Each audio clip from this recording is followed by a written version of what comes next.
Welcome back to the Julian J. Franco Show, a show where I bring to you people who are legendary in their craft, but more importantly, I find them to be genuine in front and off the camera. And today's a legendary guest, Luis Guzman. He is the legend, storyteller, the people's superstar. He's a social activist, executive producer, and a master at the art of acting.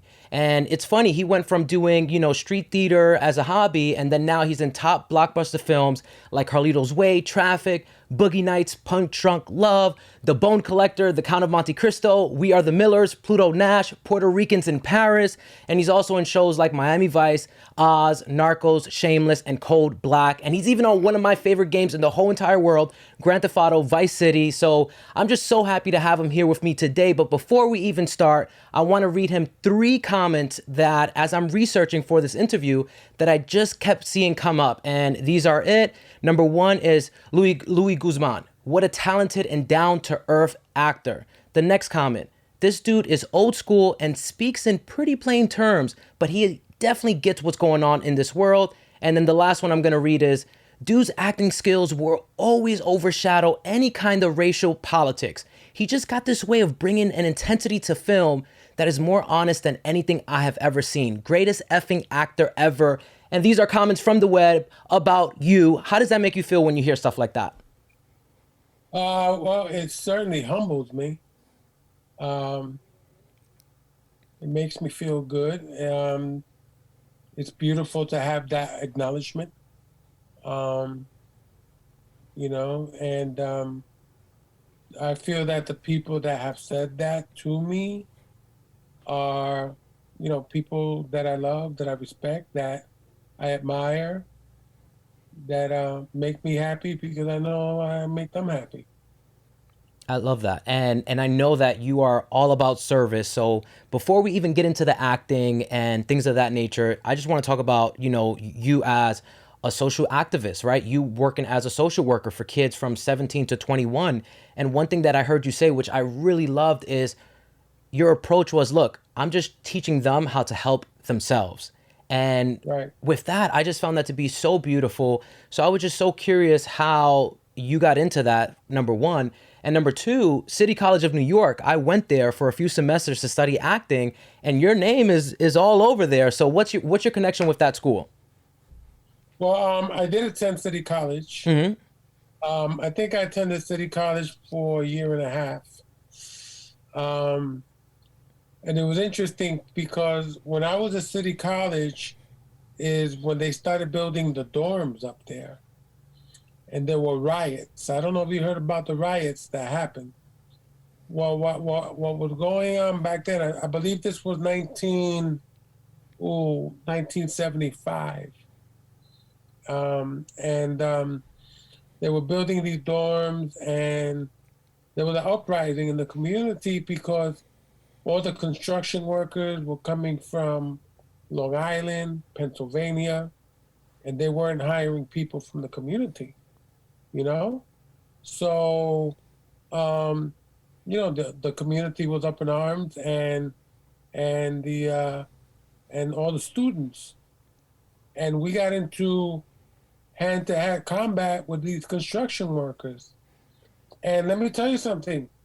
These construction workers from up there, because we were all down there, they were throwing bolts that were like that big, like missing us. And I remember like people chasing down construction workers and beating them up, and it was crazy. I got to experience that. And, I'm sorry if anybody got hurt, you know, but it just showed that at that time that enough was enough, man. It's like, how are you going to be doing all this construction in the middle of Harlem, and you're not hiring any of its people?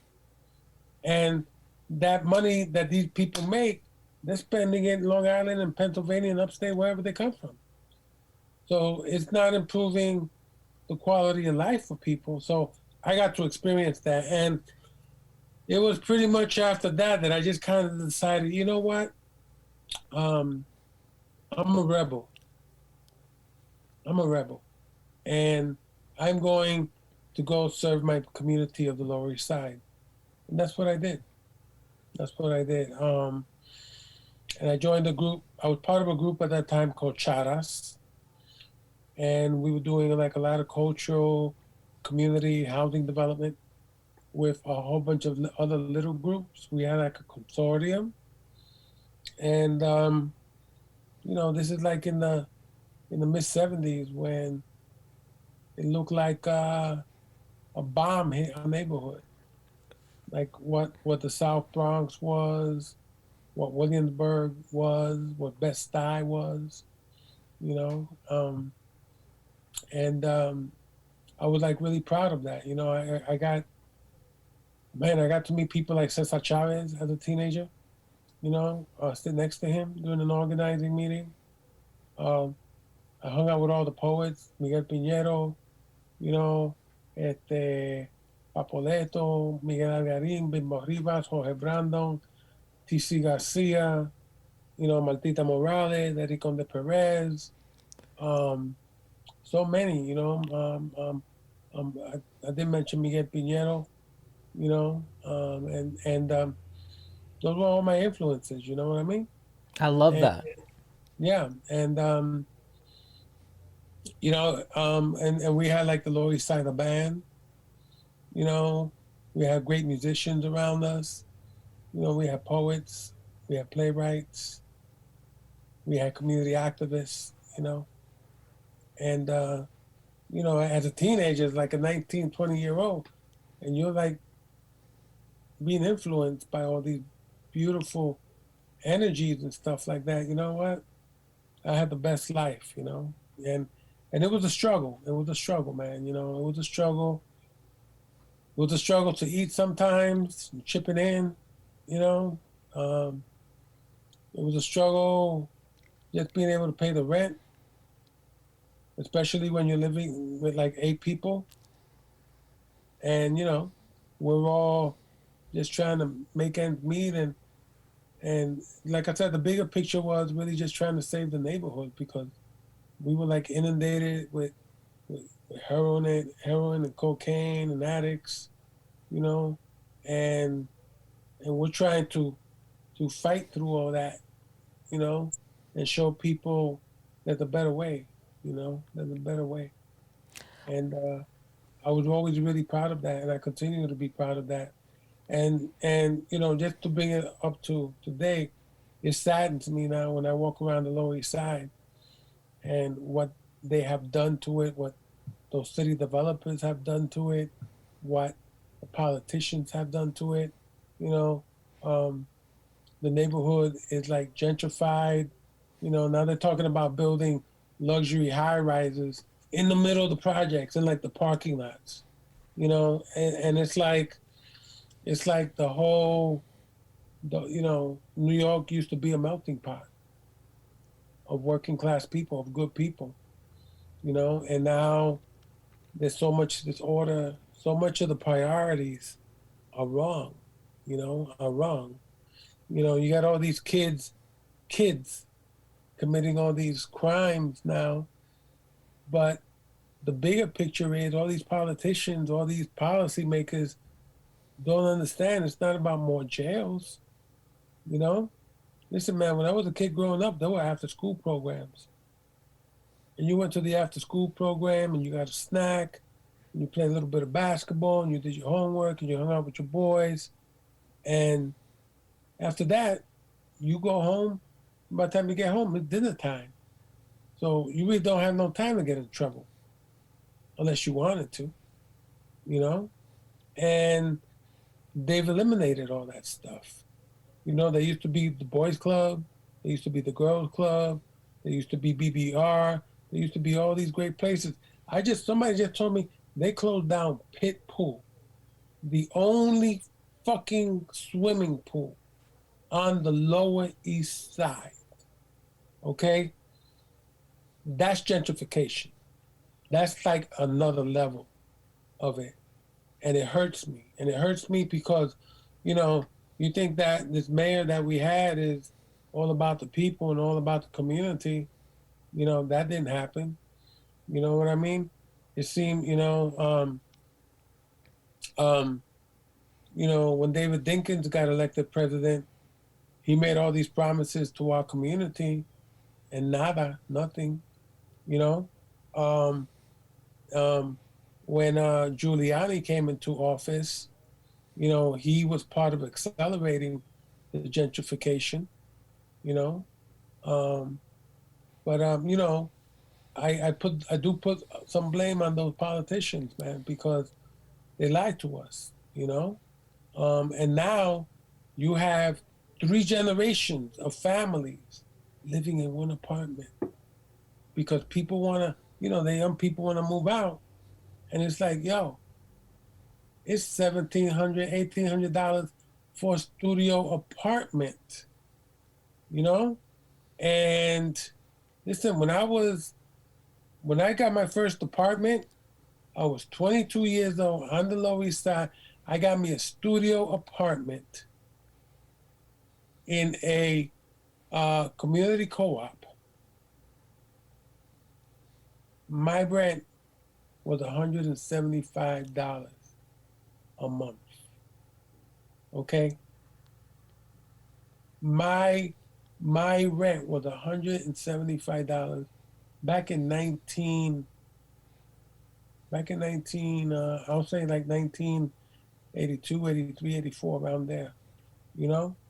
And I used to make every 2 weeks as a social worker. After taxes, I was coming home with $715, you know? So I was able to save money, pay my rent, you know? I don't know how a 22-year-old does that now. I don't know how a 22-year-old does that, you know? And the priorities are wrong in that city, you know? You got too many people, too many young people with no real direction, you know? The values are different, the morale are different, um, you know? And not that I'm trying to be, so down, but it's just the reality, man. It's the reality, you know what I mean? And and then like a lot of other things have happened too, Um, like I said, but gentrification has changed the face of that city. They continue to gentrify it, you know. All the poor people, like I said, three generations living in one apartment, you know. Yeah, that is it's ridiculous. And one thing that I really appreciate just from this early on into the interview, how you definitely take your platform, you take the microphone, and you always voice it on society, the neighborhood, right? What programs or what initiatives we can start putting into practice to help out the people coming after us. And that's something that you have in your blood. You're a social activist, so I really love that. And just knowing that you grew up at the Originals Poets Cafe, and you mentioned people like Chino Garcia, and that being one of your mentors and things of that nature, I'm sure have shaped the way you look at life, and you just find a deeper meaning to homelessness, right? Like you were homeless for what, like 3 days for a documentary that you were preparing for. So Yeah, I like, did. I want people to know. I did a documentary. I came up with the idea of going homeless because I wanted to put a face on homelessness, and I shot this documentary, and it was probably the hardest 3 days of my life. You know, emotionally, spiritually, and physically, because not till you know what that feeling is to be a faceless human being among thousands and thousands of people, you know. And yeah, I did that, and I was really proud of it. I'm sorry to say that at this time that we speak, um, I haven't even gotten an opportunity to distribute it because of some of the politics involved with some of the people that were involved in it. Um, I will say this for the first time. It's like I don't understand how people that claim to be socially conscious would stop such a documentary from being put out there. You know, and so and I'm the face of it. And I'm proud of it, and I think the world would love to see it. Um, my purpose again for doing it was always to put a face on homelessness, and if I could use that to help raise funds for homeless shelters and stuff like that, I do it in a heartbeat. But right now, my hands are tied, and I think that's shameful, especially from people who claim to be socially conscious. So let's move on to the next thing. Let's not dwell on this. Yeah, that's so powerful, and my gosh, yes, let's not dwell on it, but you still brought attention to it no matter what, you know? So that's why you are so great at what you do. Now, there's just so much to talk about, but one thing that I find is very refreshing as well before we move on to your craft, just following you on Instagram. You are my favorite person on earth to follow on Instagram, Louis Guzman. And my thing is, what I love about it is you're gonna get content about how to eat healthier, right? Like you're a big fan of the alkaline diet. You share a lot of Dr. Sebi's work and a lot of like healthy emotional things and mindset. Like you're my favorite person to follow on Instagram. What is it about the alkaline diet that just resonated with you? Because you share that a lot. Well, you know, number one, in this country here, our food and our waters are so contaminated, and all this stuff that we put into our bodies. You know, obesity is a big thing here, heart disease, diabetes, and so you know, I see what's put out there, and I want to educate myself. I want to educate myself on being more healthy and being more, my mind being more sound. And it's like I read a little blurb that said if you eat eight pistachios before bedtime, you will sleep really well. I will eat eight pistachios, and God, I sleep really well. You know, um, if you I mean, there's so many things. You know, anything from like sea moss. Sea moss has all these minerals, you know, that are good for your body, and they're all natural, you know. Or you know, when this whole COVID thing started coming up, and it was attacking people's lungs and stuff like that, and I wrote, and I saw mullein leaf. If you make tea from mullein leaf, and it grows wild everywhere, and people don't even realize it. You know, you could take that, dry it in the sun, you know, put it in long, crush it up, make tea with it.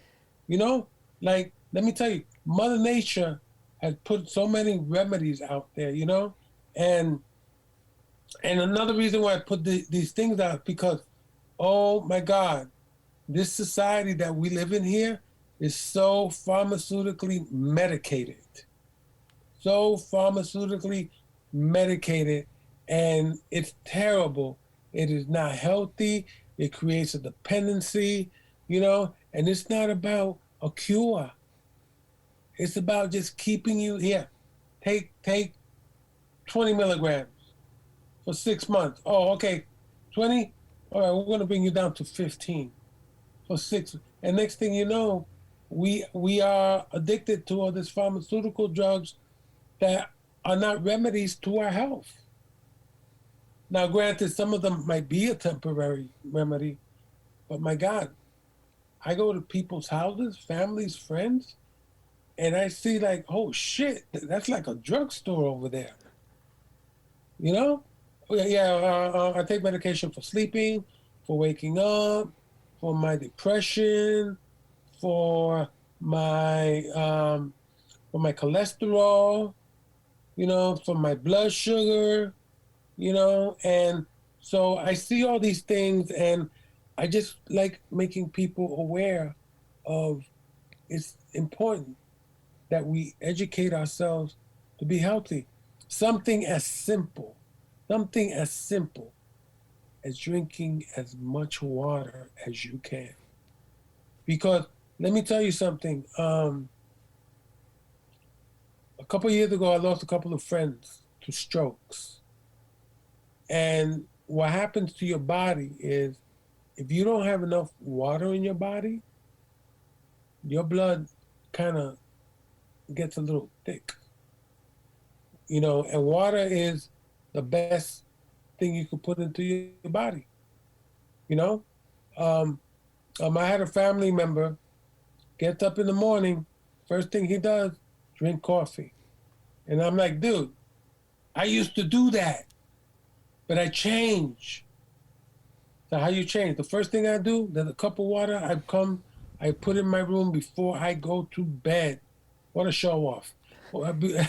Before I go to bed. And when I wake up, that glass of water, the first thing I do. Why? When you drink water first thing, all those toxics that lay in your body is the first thing that's gonna flow out. And you're lubricating your joints, your muscles, So something as simple as water. So like I said, I see all these things and I put it out there, man, because, man, too many sick people, way too many sick people in our community. And we can do better. Listen, I'm not perfect. You put a brownie in front of me, I want to eat that, But you put a mango in front of me, oh, hell yeah. Let's cut that up right now. Ooh, that's suavecito. Mejor, because that's like the shift now that my mind and my body is making. Because you know what? Listen, for those of you that don't know out there, sugar is 6 times more addicting than cocaine. Okay, sugar. All right, and one more thing, because I know I'm on the road here. Okay, people, when you drink soft drinks, and you see corn syrup, and you see high fructose, for your information, your body does not break those things down. Those are unnatural things. They create a film around your liver. So when you eat something and that stuff is trying to get into your liver, so your liver could break it down, no. So before you drink any of that iced tea or any of that lemonade and all those soft drinks, really look at that label. You see high fructose corn syrup. Do you really want to put that in your body, or would you prefer to put that water in your body that will help your liver, that will help your muscle and your joints and stuff like that?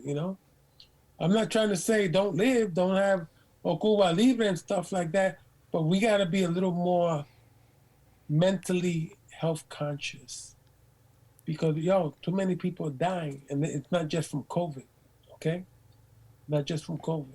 100%. And this is why I love following you, because the underlying foundation of what you do is you share. You don't hoard this information. You share it whenever you're made aware of something. You want to make sure that your community and everybody else is. So if you haven't already, make sure you find him on Instagram and go follow him. Now, to get into something you want to say? I don't want to talk about acting. Oh, perfect. Oh my gosh, even better. Okay, excellent. So now I know that something that you really appreciate having in your life is children. You even adopted children.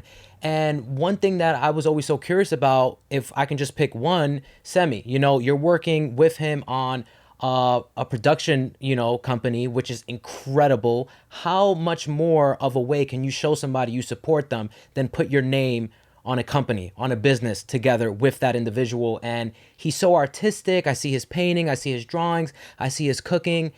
And when I see all of that, I can't help but think, man, he must have had a really great upbringing. So I've always wanted to ask you, what's your approach with your children?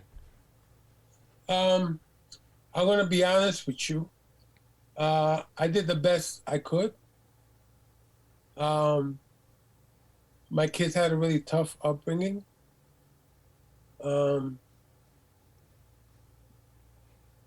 It's kind of a curse for my kids sometimes when people know that I'm their dad.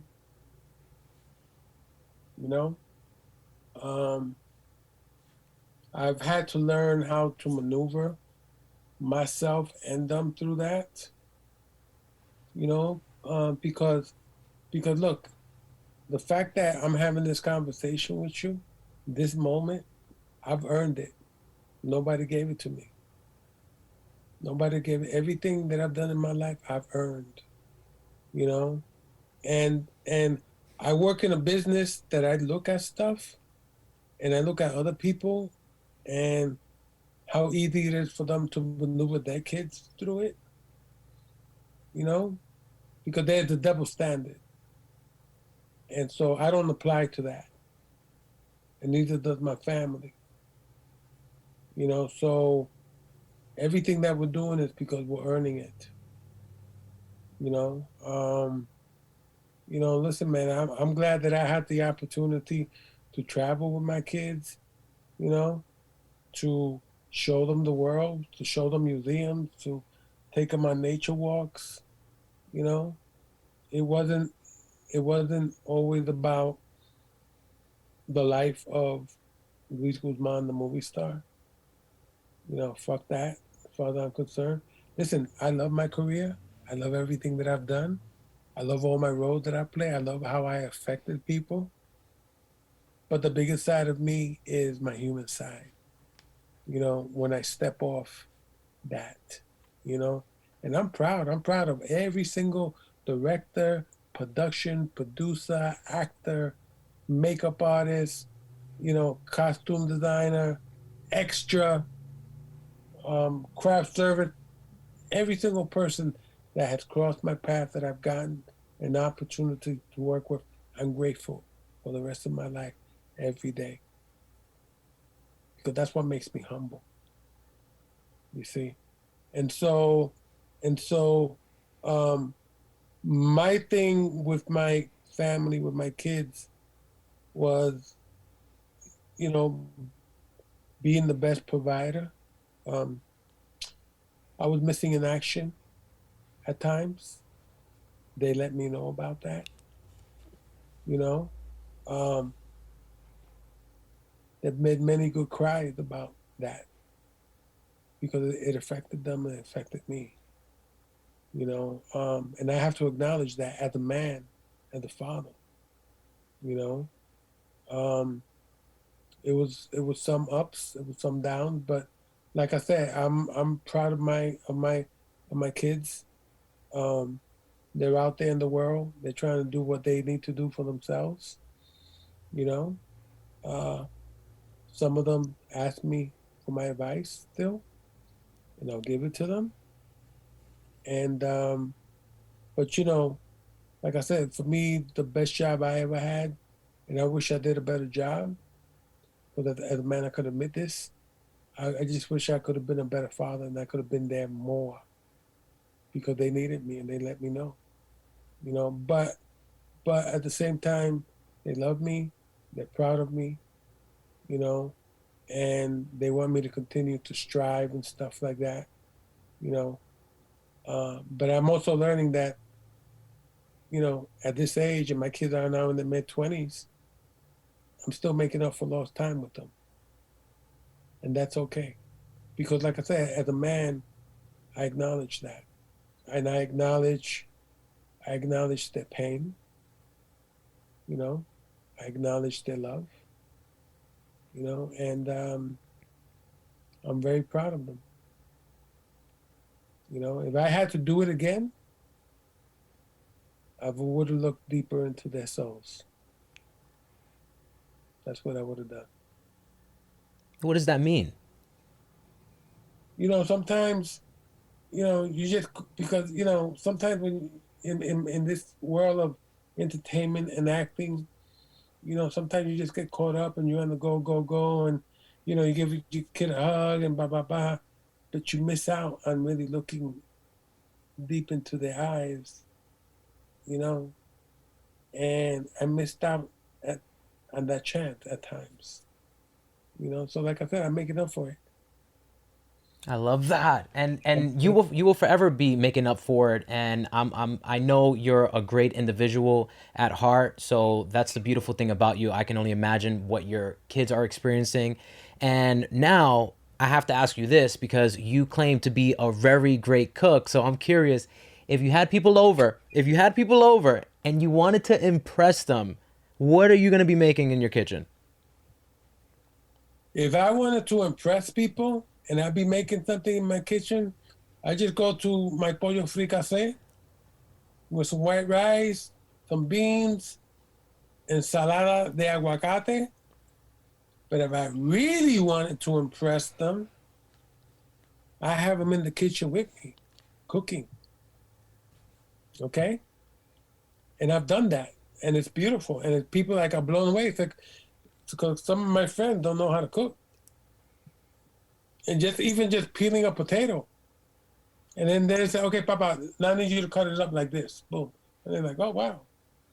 And then at the end, because I know how to put all the ingredients together, and then at the end, when we sit down and we break bread and they eat, they know at least they were part of cooking that. You see?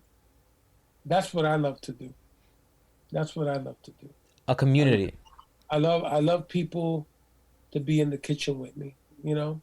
I make the best oatmeal in the world. Um, you know, I love making fruit salads. I love making salads. You know, I love making tacos. You know, as much that I can make from scratch, that's what I will do. I love that. Yeah. And talk to me about syrup. Do you enjoy syrup as well? What? Well, we do our own maple syrup here. You know, and no, it's great. It's great. You know, no corn syrup, no high fructose, all natural, baby, 100% coming from the trees. You don't get no more organic than that. I love that. And that's in Vermont, correct? That's in Vermont, yeah. That is beautiful. And In an undisclosed location. yeah, we're gonna delete that part of the show. No, no, no, no, no, no. Okay, okay. They won't find me anyway. So I'm gonna ask this one now. Just you being the social activist that you are, you being a person who actually cares about his community. You always say, I'm not perfect, but my heart is pure and I have a big one. I hear you say things like that all the time. When I walk into a room, no matter where somebody is in the hierarchy, I'm there to do my work, but also show my appreciation for people. I'm gonna try to compliment people whenever I can. All those type of things that you say and share, I love that because you're reminding everybody, even if I'm on a movie with Denzel, with this guy, with that, it doesn't matter. You're human, I'm human, and we're here to do the work. So I really love that about you. And so if there was one thing that you can either put into place as a law, or if there was one law that you can take away, what would you do for society? What would I do for society? Hmm. What I would do for society with the one law,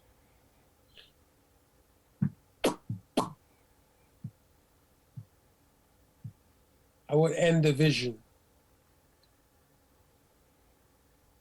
There is no division. We work together. We work out our differences. Because right now in this country's a mess. This country, and you know what, man? We have some of the most beautiful, the most intelligent, the most artistic, the most poetic, the most well-versed people. And man, when you look at what's going on in the capital of this country, and it's just so divided, so much hate, I would end every single kind of division, because look, man, look, we live in, the world is different. The world is different.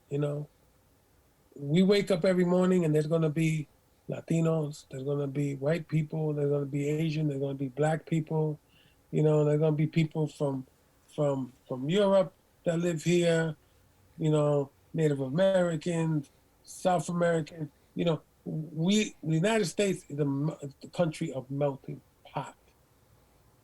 How we ended up with these divisions is terrible. It's like nobody's born that way. Nobody's born racist. And it's shameful. And it's shameful because listen, whether you are a white supremacist or Black Lives Matter movement person, or Jehovah or Baptist or Jew, or gay or straight or transgender, You know what? It's not like we're gonna wake up in the morning and one or two or three of those type of people are gonna be cut. No, they're gonna be here. They're gonna be here, you know.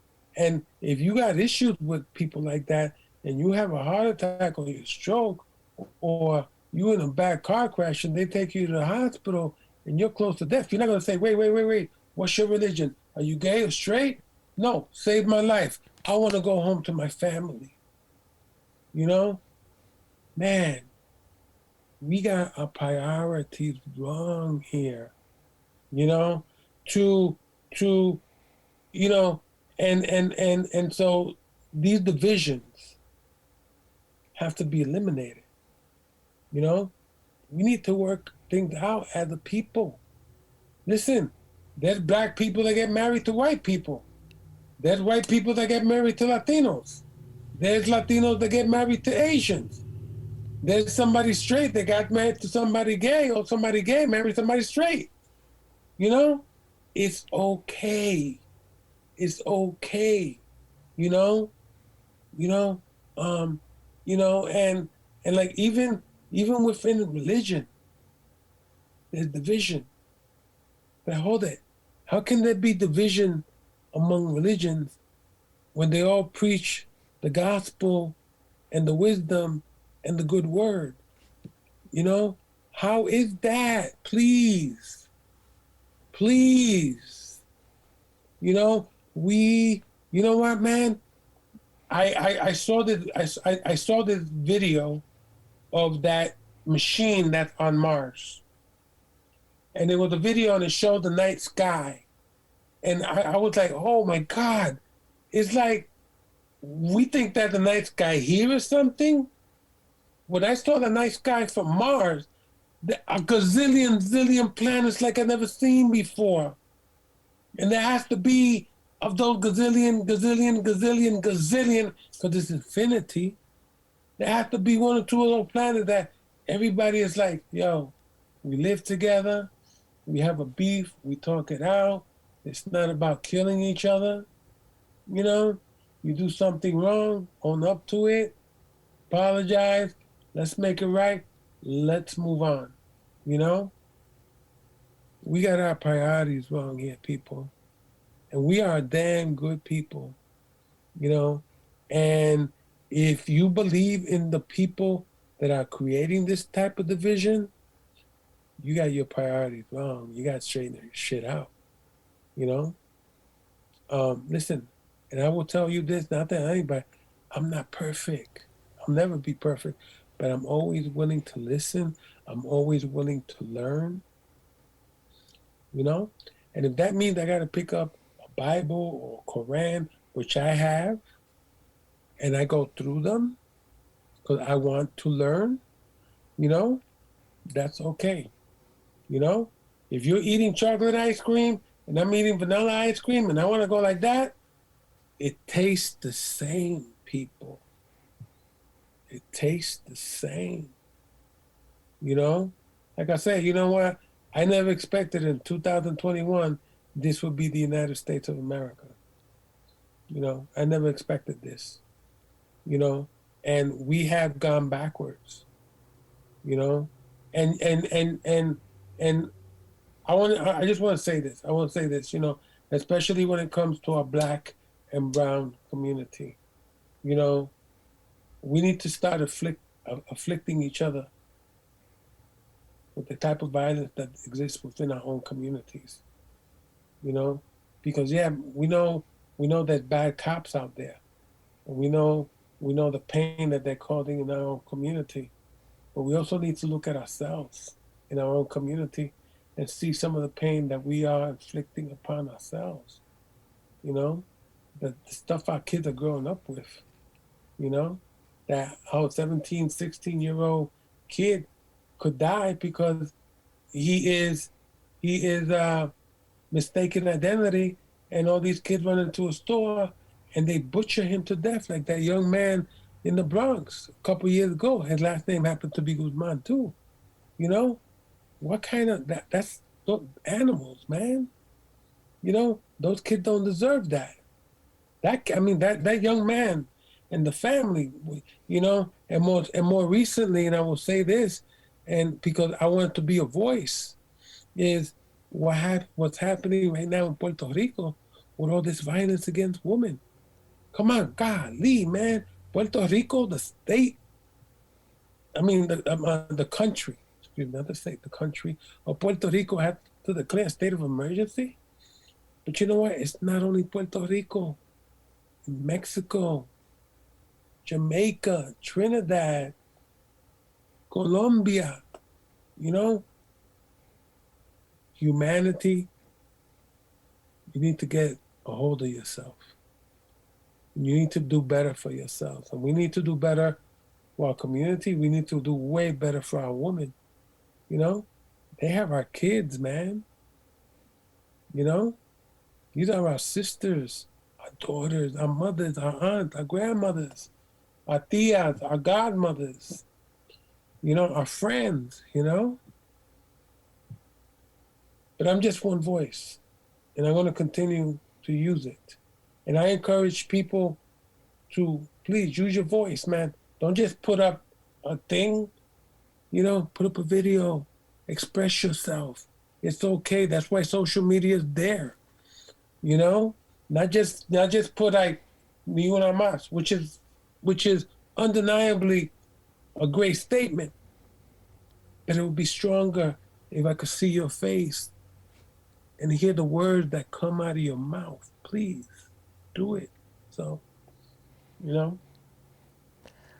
Lou, you are a wealth of knowledge. You are extremely educated. You know your history, you know your current events. And one thing that I admire about you being a celebrity, a big time individual, public figure, you're not afraid to say the hard things, the tough things that others would be like, oh, I don't want to get into that. That's too touchy. That, you know, that may cause me a movie role or whatever the case may be. But the fact that you don't do that, the proof is in the pudding with you. Now, if we had to wrap this whole thing, I'm just so curious, what's the biggest compliment somebody can pay you? The biggest compliment somebody can pay me, give me a hug. That's it. And I've had people, and it's the most beautiful thing. People say, I don't want to bother you, but can I give you a hug? That's powerful. That's beautiful. That's a connection. And people have done that. And I've done that for people too. You know?